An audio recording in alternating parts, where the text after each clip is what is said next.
Good afternoon, everyone, and welcome to CEC Gurukul Lectures. In continuation with the series of lecture in kinship studies, I continue with the lecture on gender and kinship.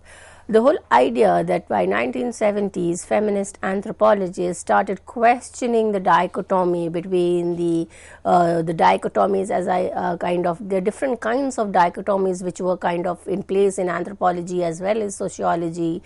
And when we look into these dichotomies, we see that it kind of helped us to understand men-women relation in general, and kind of was the kind of could be considered as the cause in which certain way in which women's subordination or the female status was kind of argued.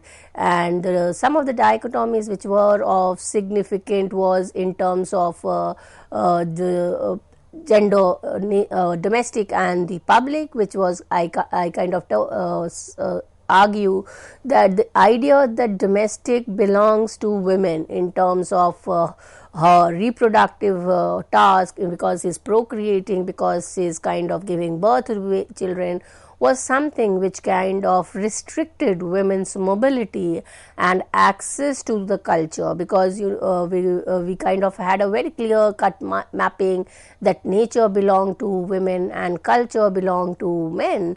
And we have Sherry Otners, who kind of questions this idea of nature versus culture and kind of argues that women are as much close to culture as men, and it's only because they have been assigned a specific space in the domestic sphere that it kind of becomes problematic. Along with domestic and private, nature and culture, the other dichotomy which was also very crucial was the dichotomy between the reproduction and production.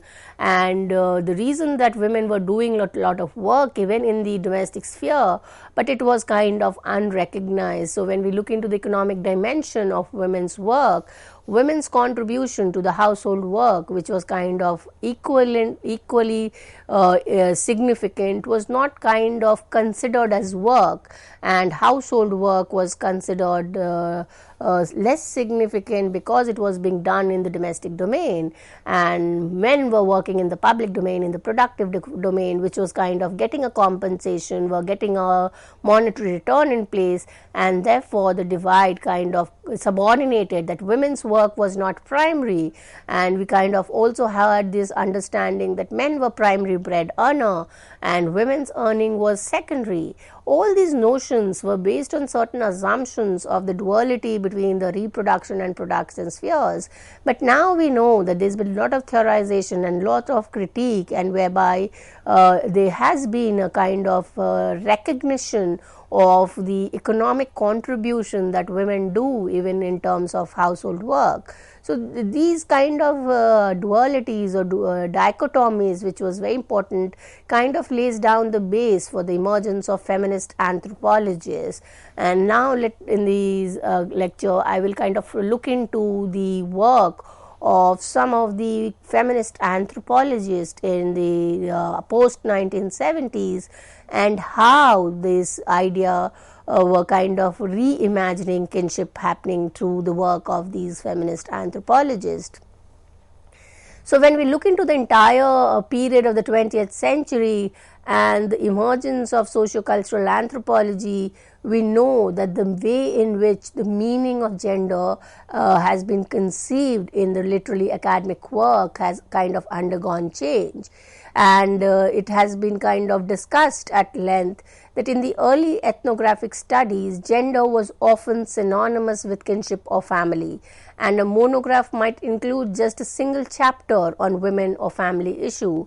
So many a time it was kind of arrived at an understanding that if the study of society was done from a male perspective, it was assumed to be complete, because it was kind of understood that if there is nothing which can be understood within the domestic domain or in the world of the female. And therefore, since there was a lot of work in the academic field, and you also have the feminist movement going on, you cannot as a kind of leave out or neglect gender. So it became a critical chapter at the end of discussions on women, on family issues. So it was kind of considered as add women women and stir model. Not much significance contribution was done, but it was kind of given an impression that yes, a feminist understanding or a gender understanding has been done. So this was what was being challenged by 1970s, 80s onwards. So the women feminists started kind of questioning the add women and stir model of ethnography, and they wanted to kind of bring in a focus in which the role of women was kind of center stage. You could not understand the economic relation or the political relation from a male perspective and then say, okay, women were also benefiting, or conclude by saying it was a gender egalitarian society. But what was the task of the feminist anthropologist was to look into economic relation, political relation from a female feminist, that is, put the women at the center stage and kind of analyze. So that was kind of a model which was kind of taken on in terms of understanding body, in terms of understanding gender, sex, sexuality, questions of health, human right. A large number of issues were kind of taken up by feminist anthropologists in order to kind of alter the way in which the women-men relations was being problematized in anthropology. And therefore, they kind of turned to kinship studies for tools to understand women's place in societies and possibility of change.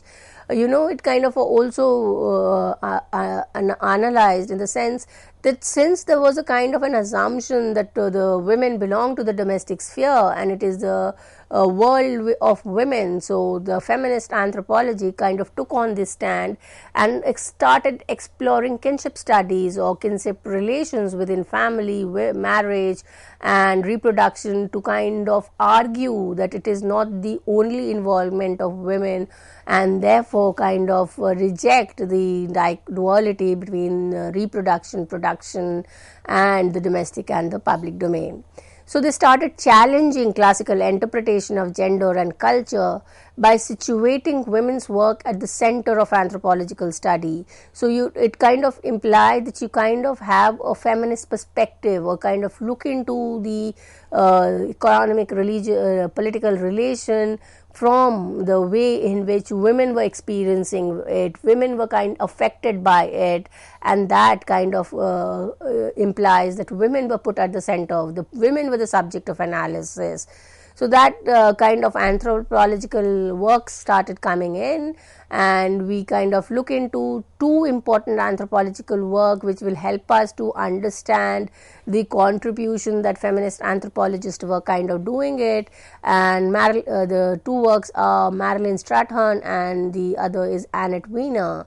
So kind of when we look into the work of these anthropologists, kind of arrive at an understanding that feminist anthropology emerged in response to the recognition that anthropology kind of operated within an anthrocentric paradigm.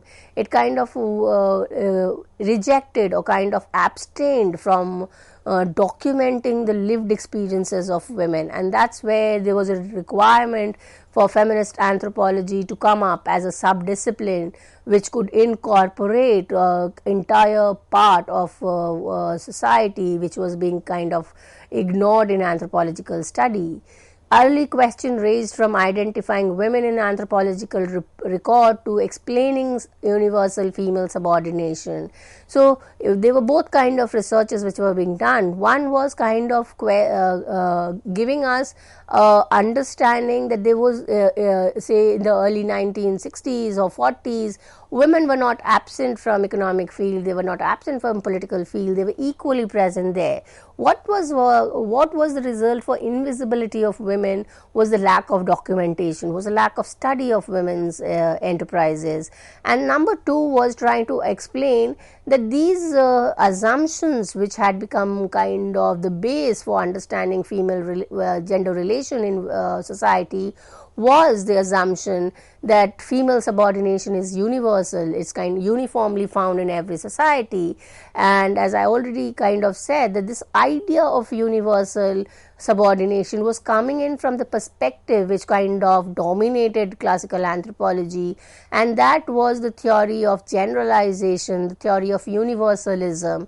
So we kind of move from universalism to cultural specificity, and this kind of perspective where the significance is given to cultural experience, the idea of difference in terms of experience, in terms of everyday lived experiences becomes important to explain the idea of men and women relations.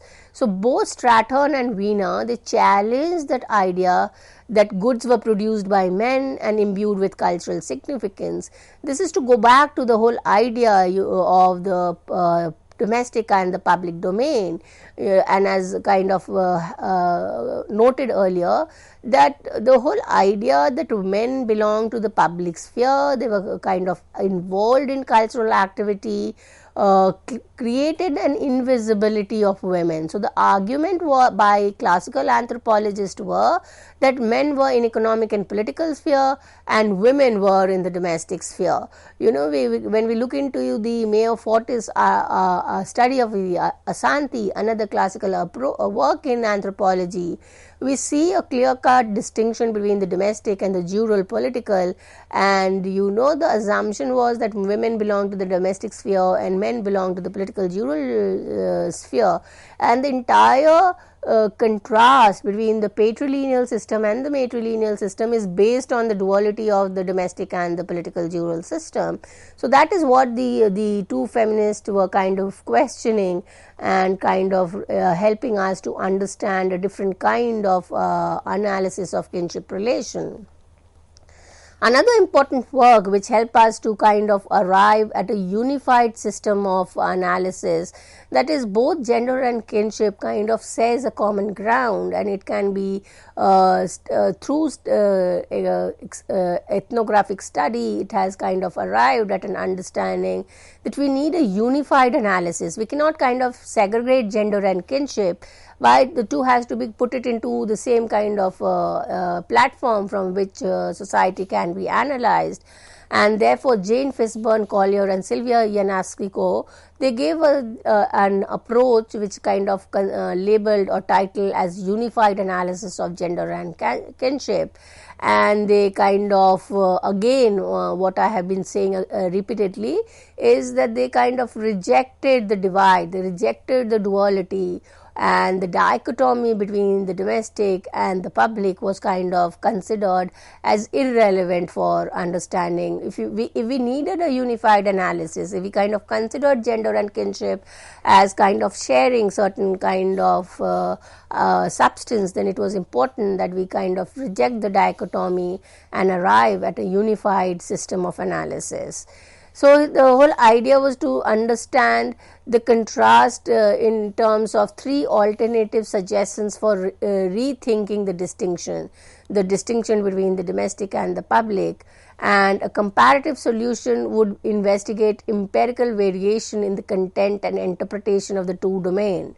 As kind of said earlier, that what was more important was not to arrive at any generalization, but was to kind of look into the variation, was to look into the cultural specificity of certain practice, and that in a way would help us to question that the two domains were kind of not opposed to each other, but they could be a kind of lot of flow from one to the other. A transactional solution would examine the chain of individual transactions that give rise to the appearance of differentiation between two domains. This is in terms of looking into the economic aspect of the idea that as long as we kind of accept that the two domains are distinct and women are kind of excluded from the economic domain, then there will be a kind of a biased understanding of even the way in which transactions takes place, the way in which gift exchange takes place. So, even a lot of study in which it will kind of documented that the gift exchange which kind of takes place within the domain of the domestic sphere has kind of lot of monetary value into it, and therefore there has been a lot of anthropological study of the gift. Marcel Mauss has studied gift and given us social and economic interpretation. So the idea is that the moment we kind of do this mapping or draw a kind of a border between the domestic and the public, we kind of exclude lot of process, lot of concepts which can be existing cross-cutting. So that is kind of significance that we need to understand. So Collier and Ignacio question the degree to which discussion of women's lives were relegated to consideration of the domestic sphere and the reproductive functions, and again to kind of repeat, there was an assumption that the two domains are different. Now, how did it implicate the relations, gender relation was that even scholars, academicians, theorization took this assumption of the distinction between the domestic and the public as taken for granted, and therefore most of the researches, if you kind of look into early classical anthropologists, if it was on women, it would have to do with marriage, it would have to do with dowry, it would have to do with family structure, and if it was to do with economic and political system, it was more a focus of men. So that was the problem when we kind of accept the dichotomy taken for granted and base our analysis of gender relation on that taken for granted assumptions. So they kind of also kind of questions the maternal child relation and the mother child bond. There's a lot of romanticization, there's a lot of kind of way in which the relation between the mother and child was imagined in the way in which it was kind of very positive. It was kind of a relation which was very significant. So lot of anthropological text kind of gives us the idea that the mother-child relation was a relation which was responsible for the personality of human being, and therefore there was no critical analysis of the mother-child bond. So it is, in order to understand family as an institution, we need to bring in both. We need to look into it from, say, a positive functional perspective, at the same time kind of bring in a conflict perspective and kind of re-look at some of the relations which was taken for granted as status quo relations. So now we kind of come to the work of Marilyn Strathern. Marilyn Strathern explores the kinship relation after the coming of the new reproductive technology. And just to take you back in the last few lectures, earlier lectures, I have looked into the idea of how new reproductive technology has changed the discourse around gender, matrilineal maternity, the mother-child relation. So we have looked into how the technology kind of comes in to help us to reimagine the relation. So how could we look into relations which are kind of constructed in the hospital or in a fertility clinic, which is kind at the same time secular and non-familiar. So Marilyn Strathern brings in the notion of the late 20th century English culture, the consumer and the choice of procreation using new technology. And now in the 21st century, like there's a lot of literature, there's a lot of text in which it is kind of saying that individuals and if they have a purchasing power, so if like procreation is also become a commodity which is available in the market. So if you have the power to purchase, you can use the technology to determine the sex of your child. You can use the technology to kind of space the birth of the child, or to determine a specific time for the birth, and so on and so forth. So the entire discourse on the naturalness or the biological determinism, which kind of helped us understand reproduction and maternal relations, has kind of come into critical analysis. And Stratton argues that the new technology has brought a new meaning, nature which was earlier taken for granted. So if we look into the discourse on gender and kinship, we kind of now understand that the entire concept of nature is also socially constructed. We kind of give it a particular meaning for a particular purpose, and therefore we need to even question that analysis of meaning, whether the relation between the man and women for the purpose of reproduction is natural, or it is kind of culturally constructed to achieve certain kind of set goal, is something which is kind of subject to analysis. So technology kind of, especially the new reproductive technology in terms of IVF and egg donation, sperm transfer, and etc., they have kind of opened up new avenues which were not earlier available. And it is kind of destabilizing the notion of nature. Also it kind of elaborate or kind of extend the discourse that we have on gender, especially kind of that there's a lot of argument in feminist literature that a woman who was kind of denied a right to work in the public domain was because of the reproductive responsibility. So if women was in her fertility age, she could not kind of take up a public job because she would have to kind of meet the societal responsibility of getting married and kind of entering into reproduction. Now what has technology done to it? Now because technology is available, we can kind of postpone that fertility chart, and we kind of the whole idea that it was a certain period, say from early teens to say 45-50 years, which kind of was labeled as the fertility period when a woman could reproduce, has now changed. Now you can have through the use of technology a 70-year-old kind becoming a mother, or we have also kind of done in the earlier discussion where technology can allow even a male body to undergo the process of reproduction. So these notions that the relations or reproduction was natural, reproduction was biological, has been challenged and kind of redefined with the emergence of new technological inventions. And we know, we've done this discussion earlier, just to repeat, that there are large number of technology which is kind of even expanding. It's kind of we need to look into the political economy of reproduction now, where we have IVF and surrogacy and n number, and we can't just look into gender, we need to bring in kinship as well, because if we bring in a surrogate mother, this discussion has been done earlier also. When a surrogate mother comes in, the idea of mother as a biological mother gets questioned. So who is the mother? Who actually is kind of bears the pregnancy for the 9 months, but kind of is into a contract that once the child is delivered, she has no say with the child, or is the mother who has kind of paid for the surrogacy. So the economic transaction would determine motherhood, and that needs to be kind of help us also restructure kinship relation. That mother and the child is not only a biological relation, it could be a relation coming out from an economic transaction.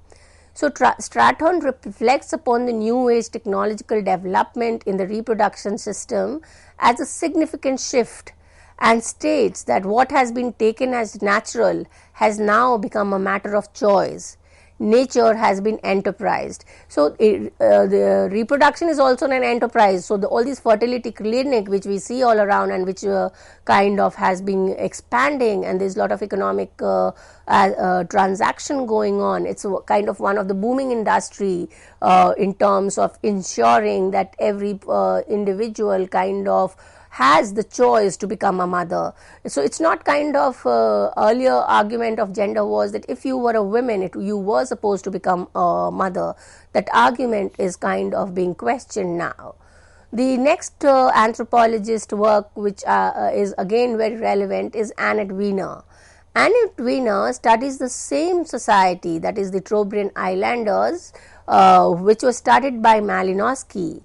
But Malinowski was, I have already said, was studying it from a kind of a different perspective, and he kind of arrives at a argument or a conclusion that it was the only men who were involved in economic transaction and does not make any reference to women.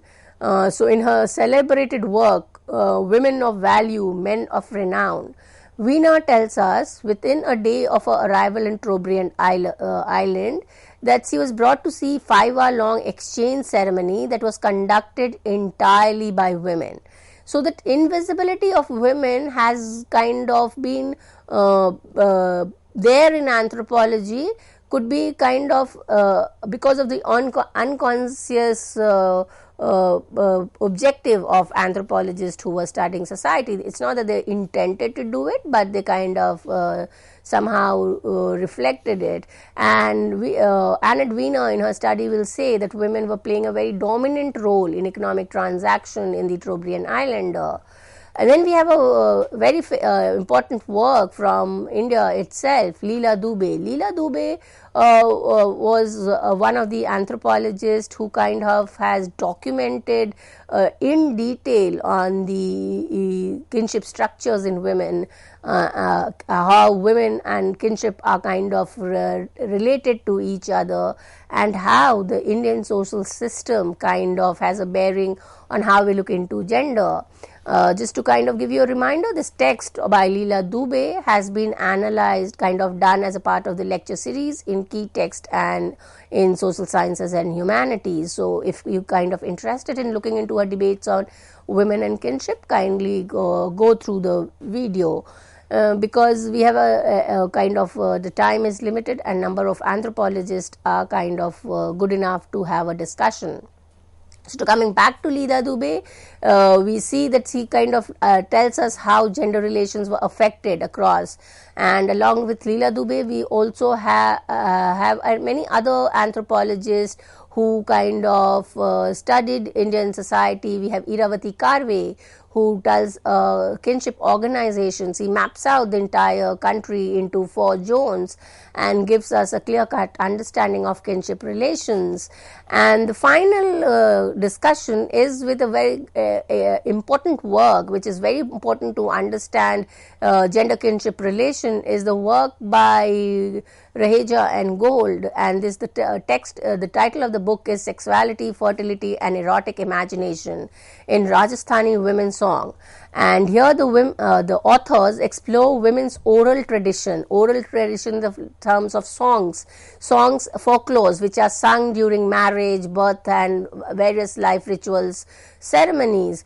And by looking into songs, looking into the way women are participating in these folklore tradition, she will kind of question the way in which women's has been conceived in anthropology as well as in society in terms of split image. You know, the good virtuous women and the woe or the bad women. You know, so you if we look into the Indian tradition and culture, women has always been given a dual personality. If you are going in by cultural norm, you are accepting the kinship relation, then you are put into the good side.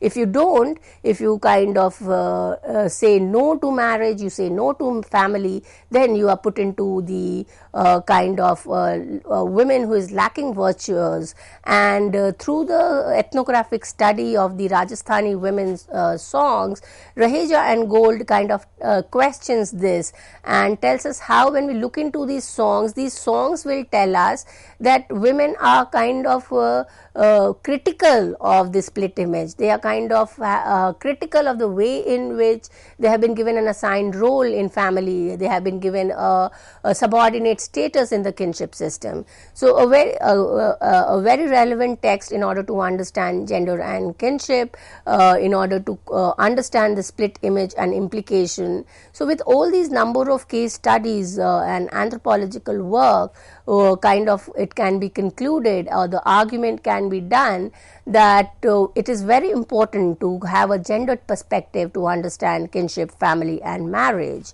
And you can also, there are a number of texts which has been referred here for your reference. Some of the texts are kind of very crucial for understanding the debate on gender and kinship. So thank you so much for listening to the lecture.